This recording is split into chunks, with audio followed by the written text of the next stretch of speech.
And we're live. This is happening here again. And we're live. Super happy to be here with you today, Torben. You too, Jonathan. And had a little bit of a break again, but people keep telling us to keep going. So, Yeah, which is a it's that's a I'm very grateful that people feel that way. It's a lovely situation to be in. yeah. It's really nice to get this this support or encouragement to people see what we're creating and there's energy there and there's this kind of like encouragement to keep going with this and see where we end up, right? So maybe we never end up like maybe that's the point as well. Yeah, one of our viewers said that she she could show it to her friends who were also on the cusp of kind of waking up to this kind of place. So it was a kind of introduction as well, which is what we were really hoping to make it. That kind of coming together for people who maybe uh, had felt that they were missing a little bit of finding that tribe who were kind of strange like they were. Yeah. So we're very happy to hear that because that's a gathering place for these kind of weirdos out there. That was my hope. Yeah, like a bit of a weirdo spiritual family or community kind of thing. So yeah, Yeah. but yeah, awesome that people vibe with us and with what we're doing, and got a really exciting topic today, Toyman, that I want to Oh share with yeah. you and also our audience, and kind of just jump right into that. So, are you ready? Are you ready for that? I'm ready You for it. ready? Okay, that's awesome. Okay, so today I would like to bring in this topic around the darkness of death, and within that, like what lies is the lightness or the opening of like the colors of living. So there's like two sides of like there's death and there's light, and on each side there's like darkness and color, right? Now I'm like just, Yeah. um, but there's something that I personally feel like is quite confronting. The idea of dying, death, and something that I really feel like doesn't get talked about too much. And when it does, it's very heavy and very like taboo, maybe sometimes, I guess.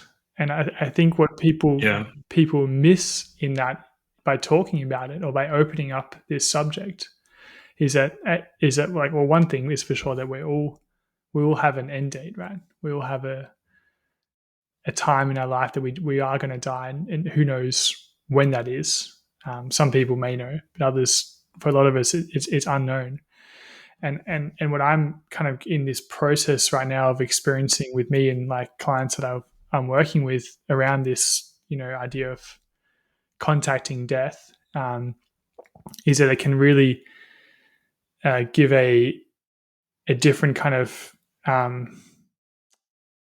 how do you call that, like the way we are then living in the life that we do have can maybe sometimes change when we kind of realize or we kind of come close to this, like our end point or our own death, right? um, yeah. Yeah, there was there was a Buddha quote which I heard once, but it turned out it wasn't a real Buddha quote. But I really liked it anyway, and the quote went like this: "The problem is you think you have time." mm, mm, And for many years for me, I lived as if I didn't realize this, but a part of my mind thought I was going to live forever. So I thought I had time. yeah. I had time to not talk to that girl that I was in love with. I had time to not start those creative projects that I was really aching to do. I had time to not get all these things done that I really felt like I had to do. I felt like I could just go on forever and do it sometime down the line. Mm. And that's kind of what the realization of death did to me, is that I started realizing that, you know, now was the time to do things, instead of being in this like limbo of just living this like really really lukewarm, very like boring life somehow, like really unsatisfying. Yeah. Because I felt I had forever, so what was the rush, Yeah. right? Then you could just procrastinate or put things off or like kind of tomorrow or next week or next year. And you know, like it's like, well, what would it look like if you know you kind of look. I think actually there's this quote comes to me, right? It's actually from Steve Jobs, which I don't know if a lot of people realize this, but like in these early days, and I'm sure even throughout his whole life, he was actually quite spiritual. Like Steve Jobs actually, I didn't you know didn't that. know that No. before he like I guess created Apple and everything like this. He actually traveled to, I think it was like India or something, or Japan. I think he actually traveled to both countries and well, many times. But in his early days, he actually wanted to become like a Buddhist monk. And the the monk that was like initiating the process and everything like that said to him like, no, like you're actually destined for something else in this life, and denied him that and said like, you know, yeah, whatever he said. But I think that kind of, yeah. Anyway, the quote goes like this: like he said something like, you know, for the last 30 or 40 years in his life, um, he would look at himself in the mirror each morning and ask himself the question: if I was going to die tomorrow, would I be doing what I'm doing today? And Yeah. if that answer for him was no, enough days in a row, he would drastically change what he was doing today. So he came like face to face with death every day for most of his life, or for like a large part of his life. And in doing that, kind of shook his reality of what was important to him to do every day, or at least then realize what he needed, what could change, you know. And I'm not saying that everyone needs to do that, right? Like that's pretty extreme, but like, you know, it was the Greeks that said like, you know, if you contemplate death, you learn how to live, or like to learn the art of living. And I think that's what this conversation is about, and it's something that I personally am experiencing in the work that I'm doing is by contacting death, how much, you know, things can change, like that thing like that you were talking about, you know, time. I have time to procrastinate or to put things off, or it kind of puts it in perspective a little bit, and into a kind of like a kind of, okay, if I have, for example, 4,000 weeks, like that's the average amount of weeks we have to live, and say we're 30 or 40 years old, or however old we are. So that's like, you know, maybe we have, you know, 3,000 or 2 or 3,000 weeks to live, or even less. It's like that doesn't sound like a lot, right? When you put it in that Mm. perspective, and it's like, what would you do knowing that you have that time, or what would you do knowing you had 1 year to live, for example? Would you be doing what you're doing currently, or would you change? Would you do something differently? Yeah.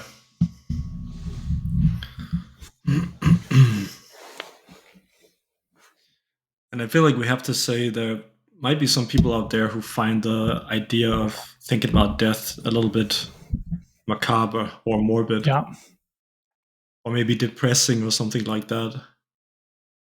But it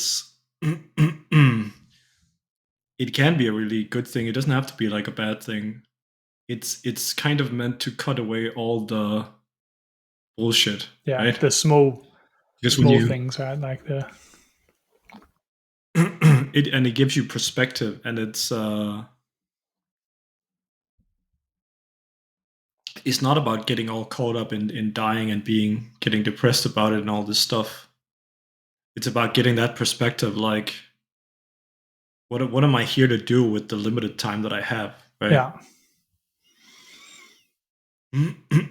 And it gives us a little bit of a kick in our butts if maybe we're the kind of type who maybe we're a little bit too good at getting complacent, getting comfortable, getting cozy with things as they are. We go along with things, we go along with others, because the human mind has a tendency to go along with things. It's just it's easier and it saves energy.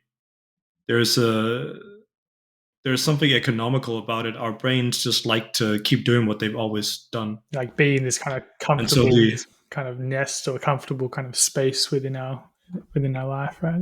yeah, now that you mention it, this is what we call the comfort zone, Yeah. right? But it's not like you have to like always be outside of your comfort zone. Like some people almost like punish themselves. That's not the point. But Mm. death, the idea of death can give you that little shock to be like, you know, what is actually my priority when I look at it from a true place, and when I look at it from a higher place than just my comfort zone. So it's like a little pill for all that.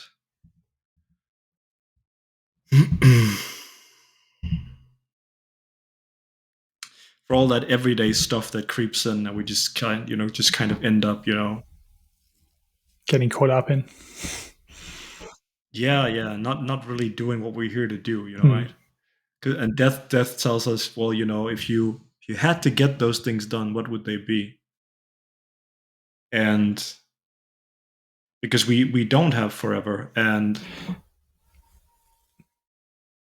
And maybe not only like not what would they be, what would you do? Like where would you like what would they be and what would you do to move, in the direction of those yeah, things? To just like get moving towards wherever that is for you. Whatever like, dream you've had for many years and put off, or the job you're comfortable in, because it pays the bills or whatever, but it doesn't give your soul or your spirit any happiness. It doesn't fulfill or give, like it doesn't, there's this kind of flame that's gone out or whatever. no energy. Yeah, no energy, right? And like what, I think this thing of like what gives you energy? What is it that this like, you know burns this flame inside you in your soul? Like what is it that kind of you love to do or love to be with? And maybe what, like this kind of confrontation with death of like, shit, like what have I been avoiding? What have I been like putting off because it's uncomfortable, or because it's like maybe you've had a bad experience in the past with that or whatever? Like all these barriers that are holding you back from like living and being the person that you want to be. I think that's also what, this is inside this death thing, and it's also like creation, like against the darkness of that, like death. There's color to paint, or color to, and that color is your life. Like what do you want to fill that with? What do you want to create in this lifetime that you do have? Um, I think it was just like I've just, personally, I've been caught in this for so many years, like in and out of this kind of like, okay, then now it's time to like live and travel the world, or, um, follow my heart, or do these, things that are quite dramatic, but quite like kind of following that energy. And there's other times I've just caught in this, like, I have got to make money. I've got to do this job. I've got to, you know, get like in this kind of societal goals of whatever that is. Um, and I think that's this like beauty in like when somebody, well, not a beauty, but it's actually quite tragic. But when somebody does die close to you, it puts your own like kind of life that like, hey, me personally, I'm not going to live forever. And inside that, like, like time keeps moving. What, like whoever dies, like there's still movement in that.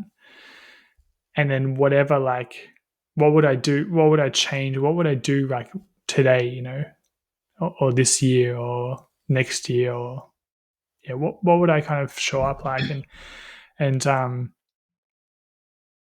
personally, like I feel like with the therapy that work that I'm doing right now, like this is what I'm like is giving so much energy. This is what I love to do. This is what has been like burning inside for many years, and now I'm actually living it and doing this and like kind of working with people, and it's like it's incredibly fulfilling, I guess you could say, and extremely challenging as well. Right, it's very much out of my comfort zone, like all the time, pretty much, which is great, right? Like there's growth in that, and there's life, and there's living in that. So yeah,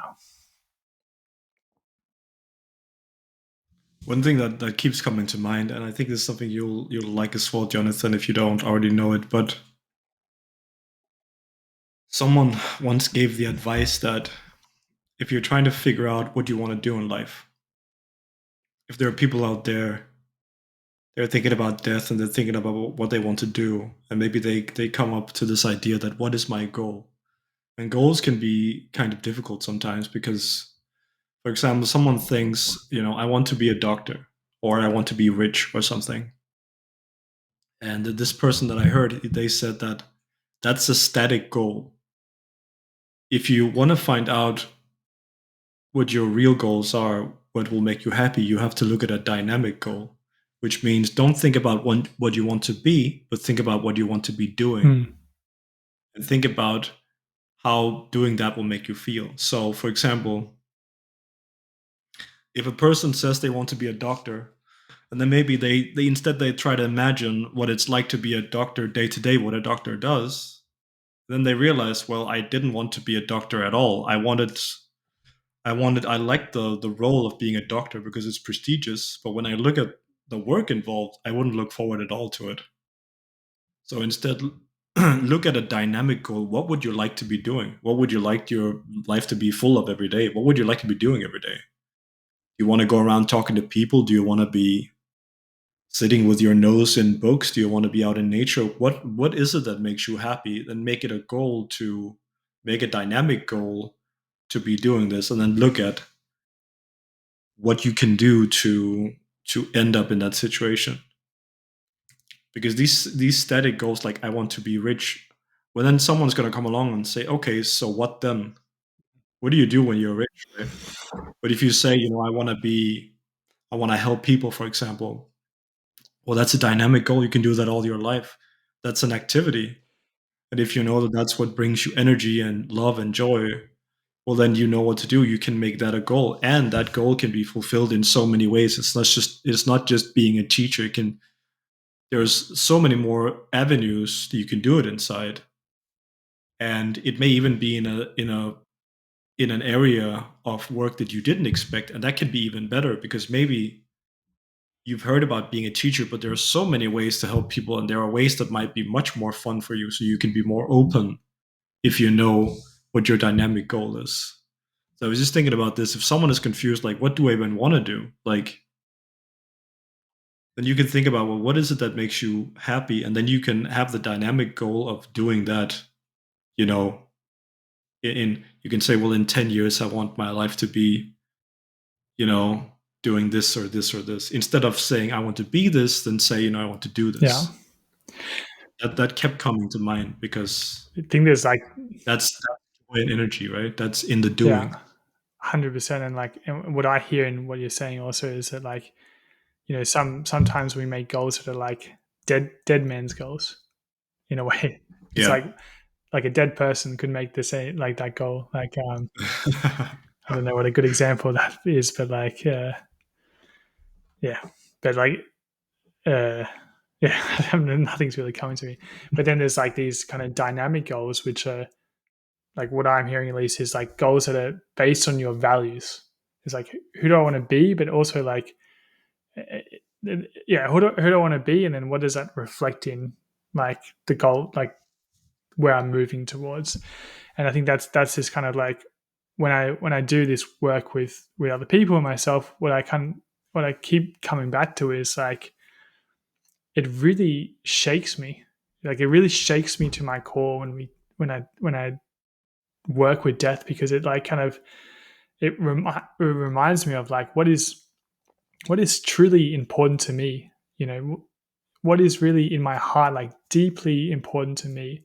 And that whatever that is, then I'm like, okay, that's what I value, you know, like whether that's family or being compassionate or being adventurous or traveling or, you know, friends or movement or whatever, like whatever it is for you, you know, like it can kind of shake that thing in you to kind of go, oh, like, have I been, and maybe you haven't been living in like that lately or the last years or whatever.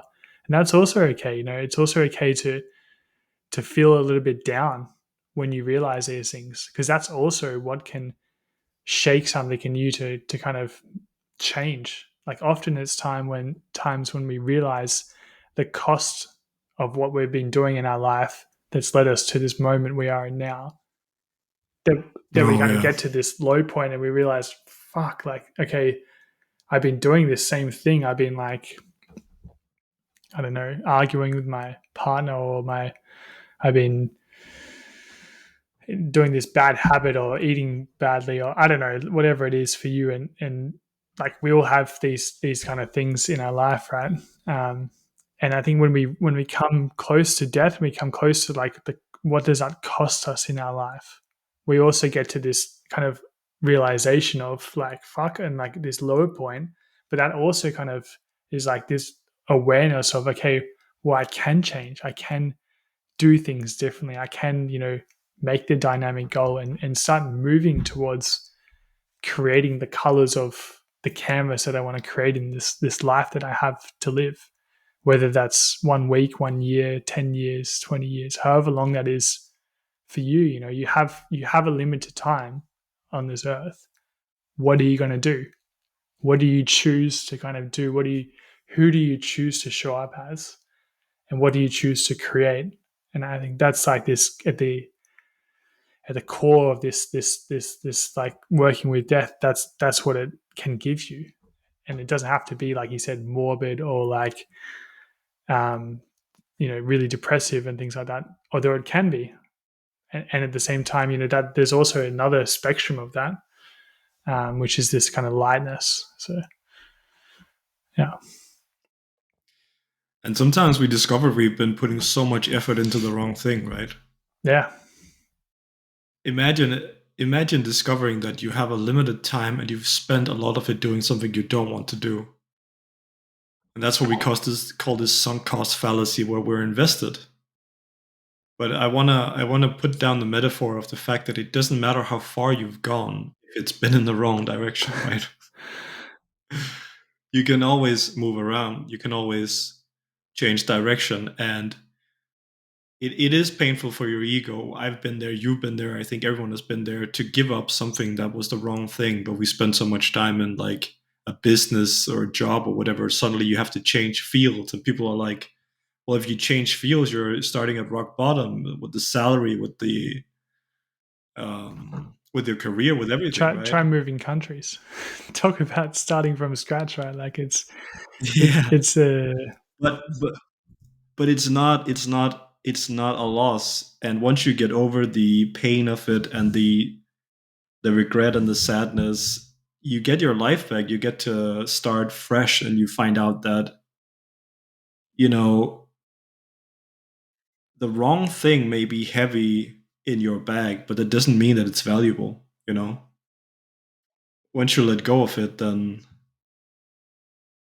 you may feel like you have nothing, but you'll be light and you'll be happy, you know? You'll have less, but you'll feel more. You know what I mean? mm, So don't be afraid of letting go and starting over. I think a lot of conscious people have to start over many times. And sometimes not even a bad thing. Sometimes you just come to the end of the road in a relationship or a job. Sometimes you did. Sometimes you followed the right path and you finished it, and now it's time for something else. That also and happens. that's like this kind of part of this cycles of life, right? Like within our cycle of our lifetime, there's lots of smaller cycles, whether that's in a relationship, in a job, in a country, in a whatever it is. Like there's lots of cycles that we go in, and it's important to kind of like recognize and reflect on that does happen. Just as like you know the the year has seasons. Like we have these longer seasons in ourself. Um, I think there was like this German kind of thing that comes to my mind right now. It's like it's quite common in Germany apparently that every 7 years in a relationship that they Oh yeah, you talked yeah about that. you completely um, touch base to the relationship that you're in, and both partners kind of reflect on like, do they want to be in that relationship or not. And I thought that was like a really interesting kind of thing of this reflection of the cycles of like, every however often years or whatever it is, just to kind of come back to yourself, like reconnect with what's going on inside me. Where am I right now? Where do I want to be? What do I choose to put my energy into?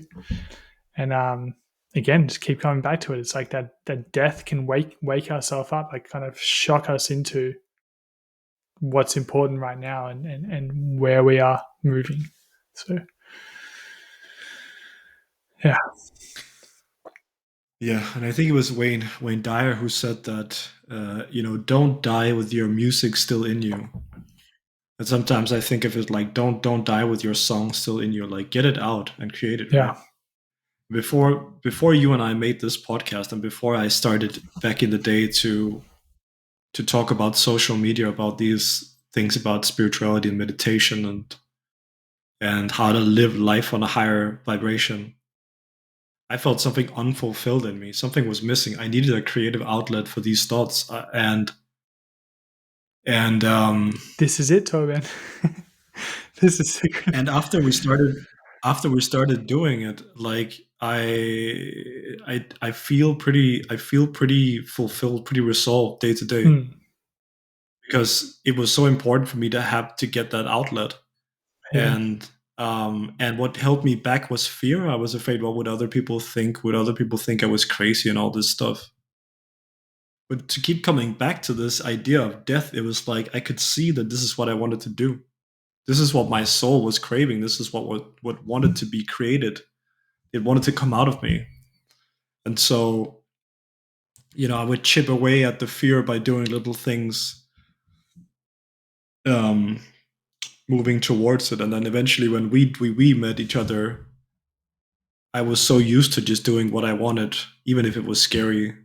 So when you were on board, we just jumped right in, right? And and these days there are still little creative projects now and then that come up, but I've I wouldn't say my life is anything like super impressive or interesting, but every day I just kind of do what I want to within the possibilities of society. And that's what makes me happy. What I want to do before I die is just living the way I want to, you know. That was my thing. Like, Are you doing that now too? Like, would you say you're doing that? yes, I would. I can safely say that I'm not holding anything back. If I like someone, I tell them. If I feel something, I put it out there. If I want to do something, then I do it. Hmm. If there's something on my heart, then I express it. And if I died tomorrow, I would feel happy about the fact that I honored myself in just doing what I wanted to do. I would love to live more and experience many more things. There are many more things, and I would love to see much more of this earth. But if I died tomorrow, I wouldn't feel unfulfilled because I just do what I want to do as much as possible, you know? And I have, wonderful friends like you, and I can play the guitar. Sometimes I write a little bit of stories, some poetry maybe. Sometimes I talk about spirituality on social media, and. And you also do a lot of deep, like meditations, like spiritual work in that. Yeah, I do that because that's if I look at what my heart wants at all times, my heart just says, I just want to be. Hmm. So I just try to be, and my mind is trying to pull me in other directions and scroll the internet and do all kinds of stupid stuff, and I have my illness, so often I'm too tired to do anything. But when I have the energy for it, when I have the mental capacity, I just do what I want to do. I just do what makes me happy. I feel unchained. And there are, and I work on certain, I know, for example, that I want to learn to be more vulnerable. We talked about that. And so I work on that as well. And that gives me more happiness as well, because I can see that that's, I've grown up having to fight, so I became a fighter, but it's not, but I wasn't a fighter to begin with. So now I have to leave, I have to put that persona down and be soft and vulnerable and to let life in again. So I work on that as well, because I want to work on that. But I feel very fulfilled, and I feel like I'm honoring myself to such a high level, because I just do what I want to as much as I can. And I'm not worried about what other people think. Well, I mean, sometimes I worry about it, but I do it Yeah, anyway. but I think like when you're sharing this now, like what really kind of, I guess, like kind of like what I'm receiving is this kind of like how what you what you're doing and what you're showing up as, like there is thoughts of worry, there is fear, there is doubt and things like that, and Oh yeah, within that, like you've spent so many years now meditating in this kind of like spiritual state, I guess, like kind of um yeah, like you said, in the state of being, right? That you've like just as maybe not a muscle, but like you've grown in that so much that you can kind of notice like your mind wanting to be afraid or fear and things, but you still do the things that you want to do, and that's what like kind of fulfills you, right? Because you're not holding yourself back, and maybe you are sometimes, but like definitely not on the bigger things, right? And I think that's what we can learn so much from is like how this mind wants to take us away from keep us in this comfort zone, or like say I can't do this, or I fear this, or I'm afraid of doing this, and it just kind of is this kind of like constant barrier to the life that we want to really live. And I think this is beautiful kind of how you shared so much in that of like that you're just showing up, you're doing the things that you want to do, and tomorrow, or whenever you do part, like whenever you do die, that you will um, be grateful, or like you said, like you're happy with where you are right now because you have been doing that and showing up in the way that you. because I did what I wanted to do, Yeah, right? yeah, And if you do that, then death is not so bad. Death is only, and I think that's also what you've been talking about. Death is very scary when you're not doing what you want to do, right? yeah, Because if you're not doing what you want to do, you're banking on the fact that you have enough time to get to that yeah. eventually. Like when I get retired, or when I get like the kids grow up, or when I then I'll do this thing, or then I. And I think like sometimes we get caught in this, like it has to be this dramatic one change to the next, but it doesn't. It's just like, well, what is one small thing that I would change? Maybe like what is one small Yeah, thing that I would change to kind of start moving towards what I want to do in this life? What does that look like for you? And can you start today, or start making those changes? Like yeah, if you want to paint, go to the shop and buy like a canvas or something, or some drawing things. You don't even have to start today. You just the intention in that is sometimes enough energy to start you on this thing. Or like if you want to meditate and you've been holding off for meditating, or you think it's not for me, I think like that would be a rare case in this scenario, because it's like we're a spiritual podcast. But maybe, I don't know. well, a lot of people become spiritual without formal meditation, Yeah, right? and I invite you to do it. Like it's changed Mm, my life. It's like my daily medicine.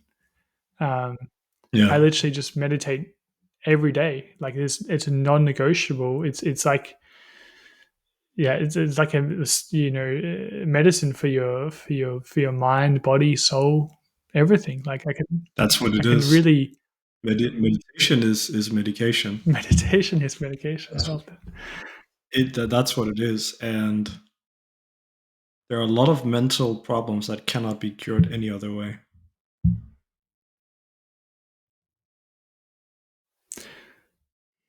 And we don't know the science on that, but we go like maybe we do. I don't know, but we Well, have so experience with far, that, right? Like so that's what we.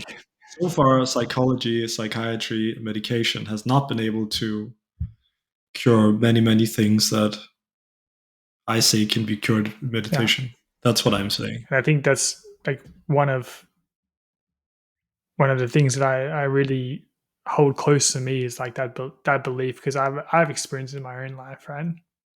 And I can continue to experience how much meditation brings me into myself, like and also kind of this constant kind of like what's going on in my mind, whether these thoughts I'm having and like this noticing self and like coming just being in that awareness, being in that in a meditative state. I think it really has shifted a lot with how I react to life. Especially stronger emotions and things like that. And I'm so much of a like because I've experienced that in my life as well. Like I really advocate it, and I do a lot of mindfulness stuff in the therapy that I work that I do as well. And it's really interesting with how how clear people how like clear the shift is in people when they get some of this stuff. Mm. Like I was working with the guy the other day, and I brought in this kind of like we did like a bit of a mindfulness thing, and then at the end of it, I brought in this kind of concept of that like you're the observer or the watcher of your thoughts. You're not the thoughts, like you are more than them, kind of thing. And he was like, "Whoa!" Like it was like he'd never heard of that before. Like for him, that was just like this revelation, or like that's he actually said like that was wild. Like he's kind of like it was actually in that moment it was kind of like something in him was like awakening. Something in him was realizing Yeah, that like he's come like he's more than the thoughts that maybe he reacts from on a daily basis.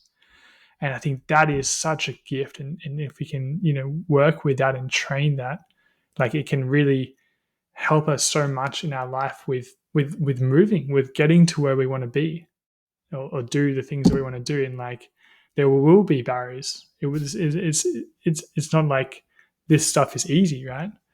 And meditation or mindfulness, that's like, or you just say meditation, like that's what can really cut through this stuff and help you, you know, just to be able to move, come into yourself and live, right?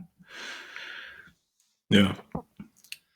And there are so many ways we can change, and there are so many things we can change in life, but we can't change a single thing without awareness of what we're doing.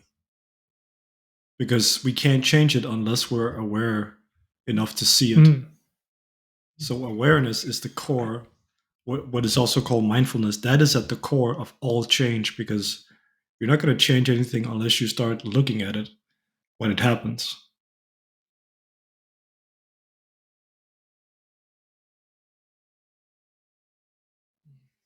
And so if people talk about meditation, talk about Zen, there are many ways to do mindfulness or meditation or whatever, but the soul of mindfulness is awareness. The soul of meditation is awareness. So in every situation where you bring in more awareness about what is your thoughts doing, what emotions are you feeling, what is your body like, then that is meditation, that is mindfulness. But it doesn't matter if you're packing boxes or if you're sitting like a monk on your sabu. Whatever you do in life, I used to tell people that cleaning is a really good place to start meditating, because everyone has to clean and everyone is bored while cleaning. And if you wanna see what awareness, if you wanna see the magic of awareness, start with cleaning, because almost everyone cleans in the same way. They want to get it over with. They try to do it quickly. They're tense while they do it. They're thinking about other things, and they're subtly resisting the fact that they have to do this thing. And if you bring awareness into that, your mind will start to fight you, and it will be like, no, I don't want to be in this moment. I don't want to be. I don't want to wash the floor. I don't want to wash the toilet. Whatever. I don't want to be here. And that alone can show you the resistance of the mind, how strong it is, and how this thing in you does not like to be where it is. It can reveal to you how crazy this ego is, how dysfunctional it is, because it angrily does not want to be where it is, which is insanity, because of course you are where you are, and you're going to spend so much time cleaning, for example. And if you bring awareness, and with awareness you have to remember, you must always bring acceptance, non-judgment. Because if you start observing yourself and you judge, you're going to make a vicious cycle where you hate what you see and you feel worse and Mm. worse. So you must bring love and acceptance. Whatever you see, don't judge it, because the awareness is like magic. Awareness fixes everything. If you start looking, it will fix things. If you start looking at resistance, you will eventually stop resisting. So do not judge. You must be compassionate towards yourself. But try cleaning or any chore that doesn't require a lot of thinking, that you find that you don't like. Try to go into that mindfully and try to let go of the resistance, and try to see that in every activity, if you are there and you let yourself be there, you will enjoy it, because what you enjoy is being in joy in yourself. You enjoy being aware. You enjoy being in a moment where you're not going somewhere else, where you're not resisting, where you don't want to get to the next thing. So if you want to learn about meditation or Zen, or just while you're cleaning, just see if you can clean in a nice, even pace, being relaxed, not trying to get to the future, and just kind of maybe enjoy yourself a little bit. Just taking it easy, just taking that space for yourself, not trying to get to the next thing. In there, that can teach you the whole secret of life, because the ego is nothing more than resistance of the present moment. So if you can see how this works, and if you can feel what it feels like when you give it up, and the joy of being in yourself, just being, then you can take so many parts of your life that you're resisting and transform them into little oases of peace and calm and self-connecting. You don't even have to sit formally. Of course, if you do, it's easier than to start with cleaning, maybe, because when you sit formally, if you like to be nice and quiet, then that's already easier. Some people have big problems sitting still, and for them, I would suggest trying an activity. You can try something like yoga, or you can just try any kind of activity that is not mentally intensive, and just see what it's like to be in that moment and not resist it. See what it's like to be aware, to watch, to feel, to pay attention. You're doing the dishes. Do the dishes one at a time. What more zen is there in that? Just do one dish at a time and see where that takes you. The whole secret is right there. There's nothing more to it. You know, just one dish at a time. You can live your whole life like that. The secret of life in washing dishes. I love it. Yeah, that's the zen of doing the dishes, and the zen of doing chores. I feel like there's such a reflection in that. Like what you say now, I'm just like, oh, holy shit! Like so many times I've cleaned and just wanted to rush through it, and then I'm like, of course, like I can use that, time in my life, like when I'm cleaning and rushing or whatever I'm doing, to just like kind of slow down and bring my awareness into that. And in fact, I can bring my awareness into every moment. It doesn't have to be when I'm only working or when I'm only formally meditating or whatever I'm doing that can get me into that state. I can, bring that into every moment. And that's, um, yeah, I think it's a beautiful thing, right? And a realization of maybe that I haven't been doing that. Yeah. What I did was, I mean, we can all get better at it, but what I did was, I recognize that a lot of people like to watch podcasts, and I'm certainly not going to tell them not to. This is a um, yeah, because but maybe watch, maybe a podcast like this, which is awareness positive, not awareness negative. But one thing I did was like I looked at my life and I was like, I'm often traveling places. I'm Yeah. going on the bus. I'm going on the bike. I'm going on a walk. In the And I car. used to always try to fill those up with like music or audiobook or whatever. I would try to fill those up with something. But I realized for my spiritual journey, I wanted more time for awareness. I wanted more time to connect myself. I wanted to more time with my soul and to connect with the peace inside and to give me some peace from all the noise in the world. And I realized that there was all this potential time in all my traveling. Whenever I was traveling somewhere, that was an incredibly good time to just to be. Mm.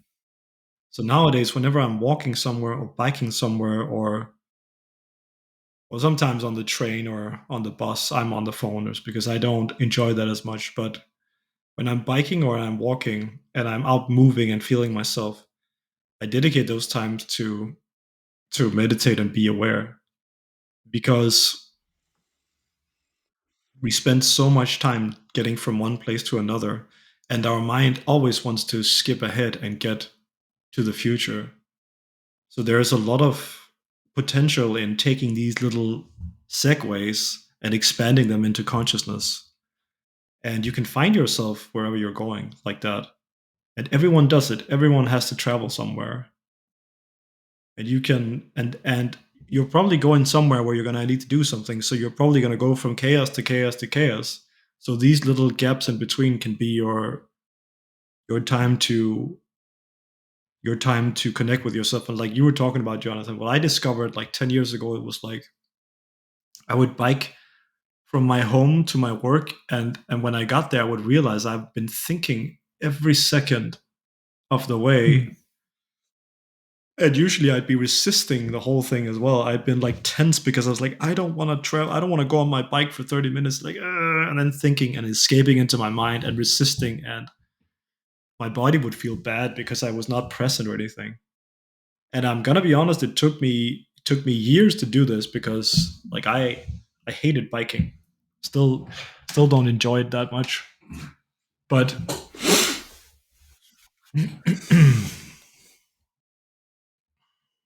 but nowadays I arrive more relaxed than when I leave because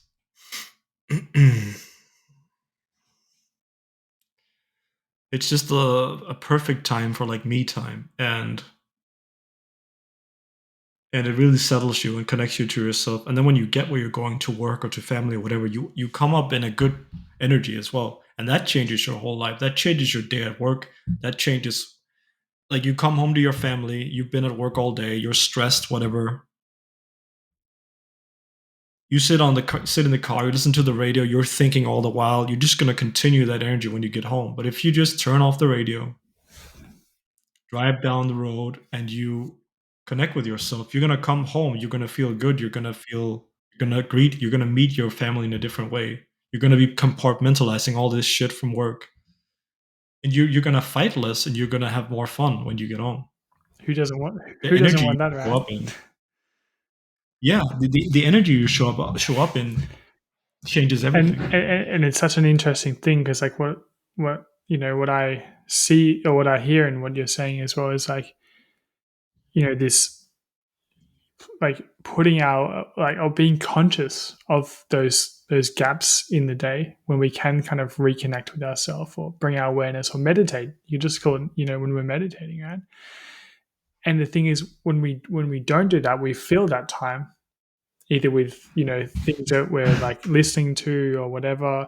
Even if we're not doing that, it can also just be like that the mind wants to is very loud and so that there's a lot of thoughts and there's a lot of kind of like I've got to fix this or problem solve that or all this stuff. So it's like it the mind won't stop for you. If you want to make like if you want to do this work, this spiritual work in whatever way, it's like it's for you to like consciously choose that and you know um, make those gaps bigger through meditation, through conscious awareness, through like putting your awareness onto different.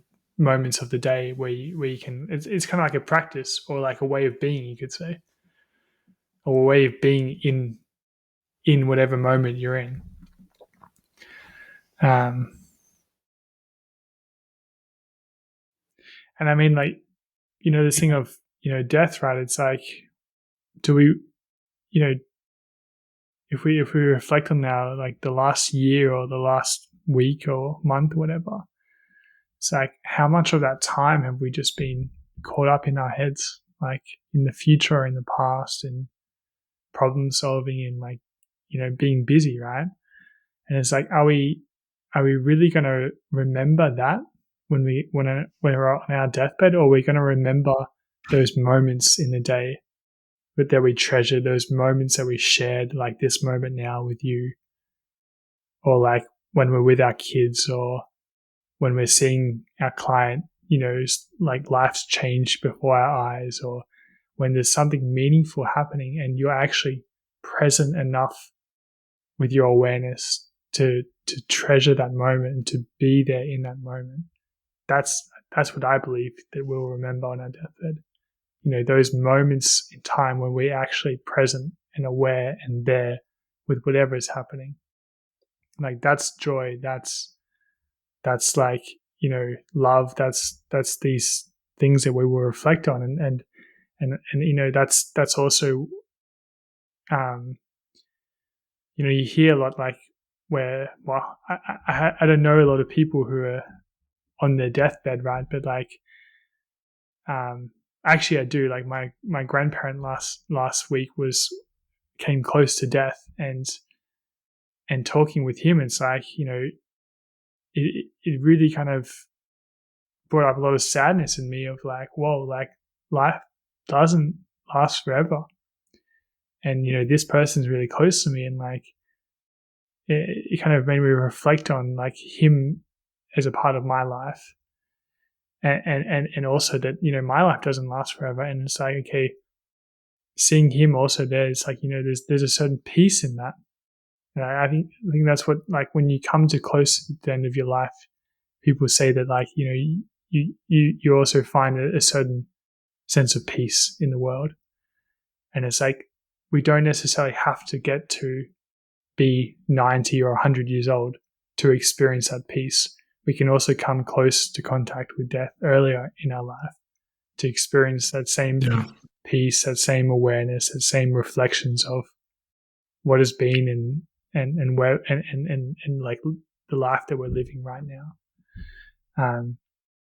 And so this is like, I think this is an invitation, this like conversation we've had today,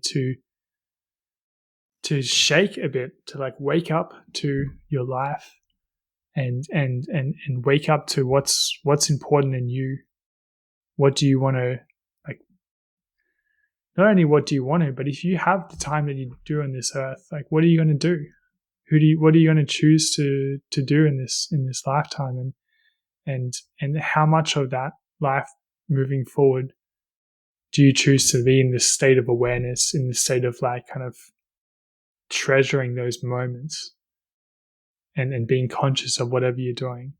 Or how much of it are you going to be busy in your mind? And that may seem like a bit like a like, a thing, but I really do believe we all have a choice of how we're living right now. Are we choosing to listen to the stress or the anxiety or the mind problem solving, all this stuff, or are we choosing to be present and be with that experience, whatever that is, with the person you're with, or with the cleaning that you're doing, or with the food that you're with, or the lover that you're having sex with, or the traveling that you're doing, or whatever you're doing, like really being in that, like being in that moment. And that's where this, like, there's so much life in that. There's so much living. There's so much color in when we're in that, like, place of being, and this place of just like feeling alive, or feeling like the energy is there. That it's like right now, for example, when I'm talking, I'm like, I got this this energy going on, and when you're talking, there's so much presence in that. I'm just like, that for me is special. That for me is like something that I really treasure and hold close to my heart. So really grateful to everyone that we're doing this, and we're on this path, and we're sharing this kind of spiritual talk and talks and just like living, doing what we want to do in this life that we do have.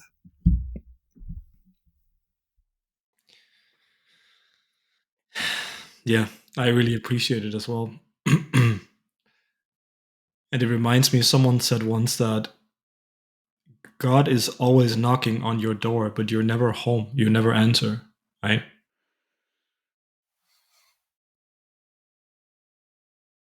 You can die to the past, you can die to the future right now if you choose this to be a conscious moment.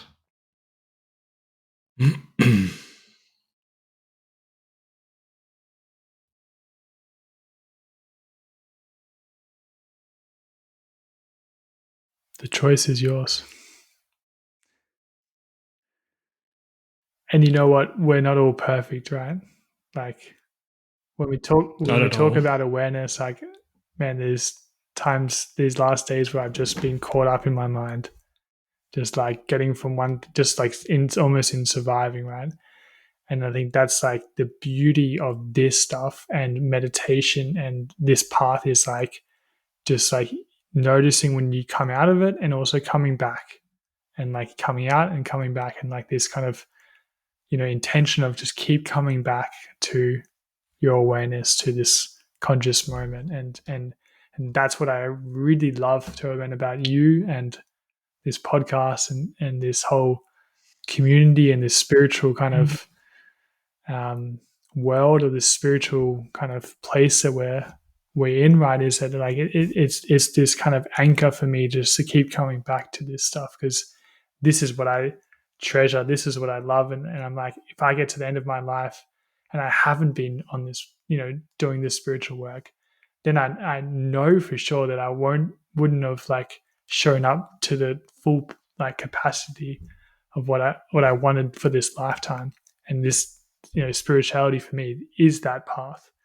Like wherever you, whatever, however you call it, like, what is it that is really going to make, like, or not make you, but really like,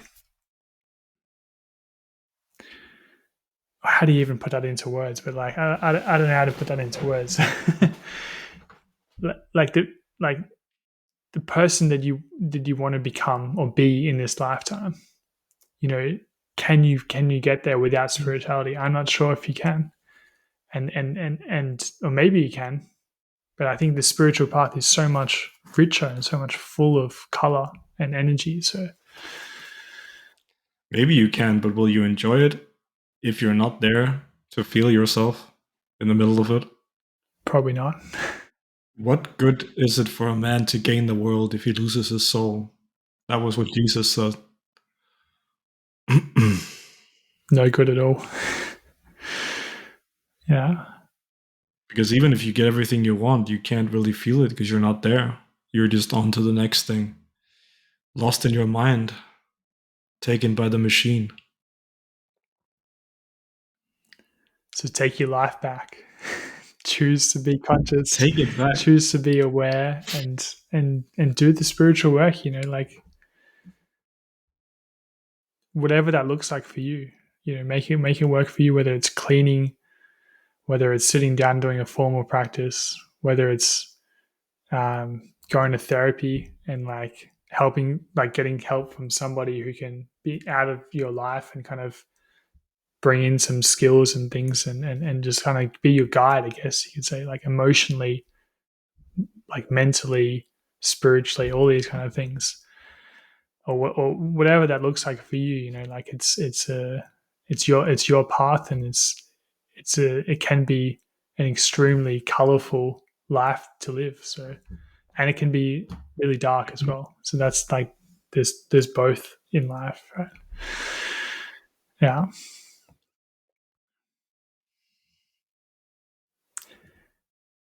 Man, I've really enjoyed this. So this has for me, this is like gold. This kind of conversations. Yeah, and we hope you listening in also find this to be valuable, and that you find your own kind of gold in this, and maybe even like change a bit of the way you see death potentially. I don't know.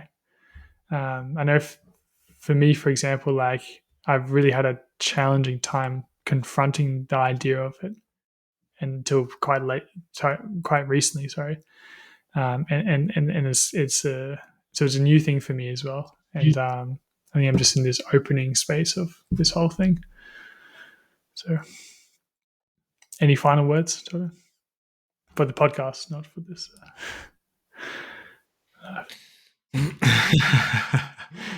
You go first. That's a jinx. That's a I jinx know, right there if right? ever I've heard one. Um, I promise you, and I think Jonathan promises you as well, that even if thinking about death may seem like a bitter pill, it's really good medicine for you. It will not fail to enliven and invigorate your life if you let it. It will really separate what you're wasting time on and what you should be doing to make your heart come aflame and to make your spirit come alive, because that's what you're here for. So don't be afraid to take a look at death, because